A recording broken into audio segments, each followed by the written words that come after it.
sekarang ambil sisi positifnya. Kamu nanti kalau kamu sudah menikah, ya melahirkan, gimana perjuangan kamu, hidup kamu bela-belain buat anak kamu, coba itu nyawa taruhannya, sama dengan ibu kamu. Coba kamu ketemu seseorang. Siapa, Kak? Nanti aku tunjukin orangnya. Di situ kamu bisa tanya langsung sama dia.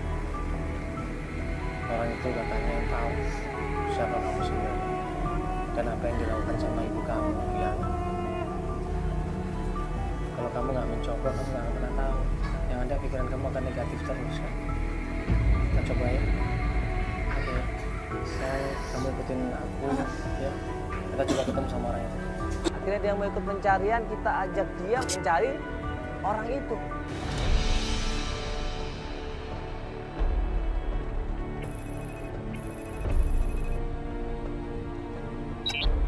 Kita sudah dikirimin foto sama Pak Doni karena Pak Doni bilang akan beri foto seseorang di mana kita bisa tanya sama orang itu. Setelah tim sudah mensurvei, ya, sudah mencari di mana keberadaan laki-laki itu, dan kita pun menuju ke sana.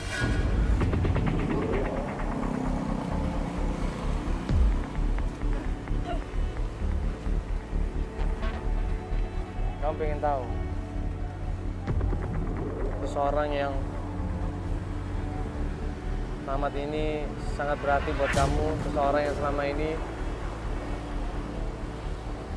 seharusnya menjadi ayah kamu. Jadi aku di sini mau nunjukin siapa ayah kamu sebenarnya, supaya kamu berubah pikiran di sini. Kamu minta ayah kamu? Itu ayah kamu.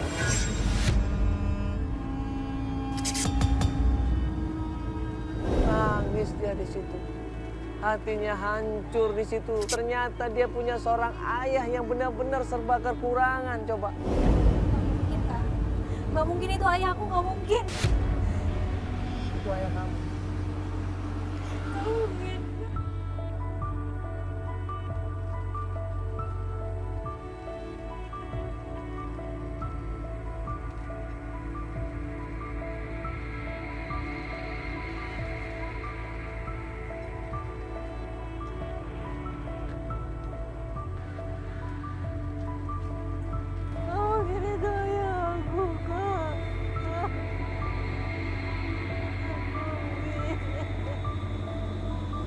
Awalnya dia berontak di situ, dia nggak mau ketemu ayahnya.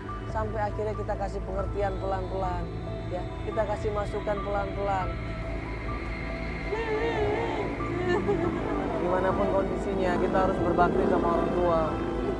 Mungkin orang tua kamu dulu pernah melakukan kesalahan, tapi itu jujur nggak mungkin dia lakukan. Semuanya ada alasannya.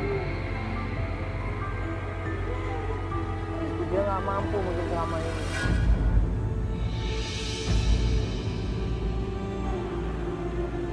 Dia malu dengan keadaan dirinya. Makanya dia pergi ninggalin kamu, ninggalin mama kamu. Coba kamu tanya sama dia. Kenapa dia melakukan ini semua? Coba dong, kamu lihat dong. Bagaimanapun juga dia pasti sayang sama kamu. Kesempatan buat kamu. Dan itu dari depan mata kamu, ayah kamu sendiri, ayah kandung kamu. Udah 30 tahun kamu cari-cari. Kamu harus terima kenyataan. Kalau kamu buka hati kamu, kamu harus terima ayah kamu apa adanya. Kamu harus rawat dia, kamu harus nemenin dia. Kamu lihat dong dia sendirian di situ.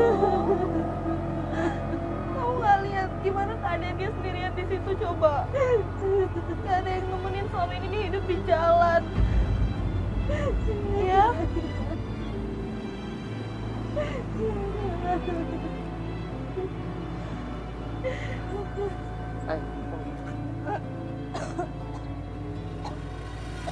Pasti kalau ada kamera dia malu. Aku pengen coba kamu tanya sama dia dari hati ke hati. Ya, biar kamu tahu sebenarnya apa yang dia rasain. Ya.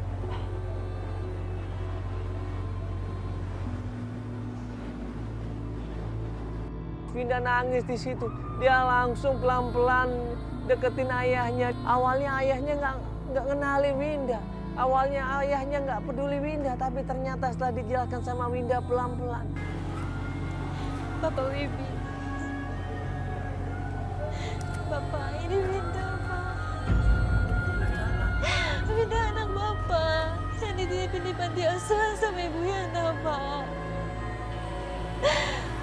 Bapak. Ayahnya Winda mulai ngeh di situ, mulai ingat di situ. Akhirnya nangis juga ayahnya di situ. Mama Wibi kangen sama Bapak.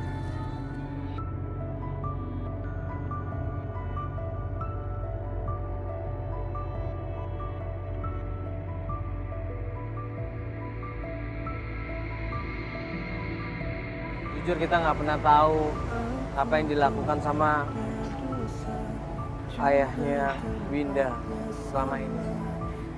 Ya, jujur kita nggak pernah tahu cerita yang sebenarnya kenapa ayahnya Winda meninggalkan Winda dan ibunya. Tapi yang jelas namanya orang tua, namanya ayah, pasti pengen berkumpul sama istri dan anaknya. Mungkin di sini dia punya alasan yang kuat kenapa dia pergi meninggalkan anak dan istrinya. Pasti dia punya alasan yang kuat, apalagi dengan kondisi yang seperti ini. Dia pasti nggak ingin anaknya sama seperti dia. Dia nggak ingin anaknya dan ibunya dan istrinya sama seperti dia. Ya, mudah-mudahan ini jadi pelajaran untuk kita semua, bagi kalian di sana yang masih lengkap orang tuanya, yang masih punya ayah dan ibu. Manfaatin waktu kalian sama orang tua, rawat, jaga orang tua kalian, sayangin orang tua kalian dimanapun keadaannya. Ya, mungkin orang tua kita punya kesalahan yang besar yang mungkin kita nggak bisa terima sampai saat ini.